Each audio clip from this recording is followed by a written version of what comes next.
ఢిల్లీలో పర్యటిస్తున్న AP CM Chandrababu ప్రధాని మోదీతో భేటీ అయ్యారు. ప్రధాని మోదీతో భేటీలో ఏపీ పునర్నిర్మాణానికి కేంద్ర ప్రభుత్వం తోడ్పాటు అందించాలని కోరారు.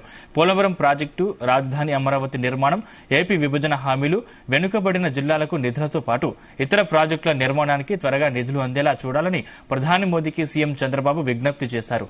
దాదాపు గంటన్నర పాటు ఈ భేటీ జరిగినట్టు తెలుస్తుంది. అనంతరం చంద్రబాబు కేంద్ర హోంమంత్రి అమిత్ షాతోనూ సమావేశమయ్యారు. అనంతరం బీజేపీ జాతీయ అధ్యక్షుడు జేపీ నడ్డా సైతం చర్చించినట్టు తెలుస్తోంది.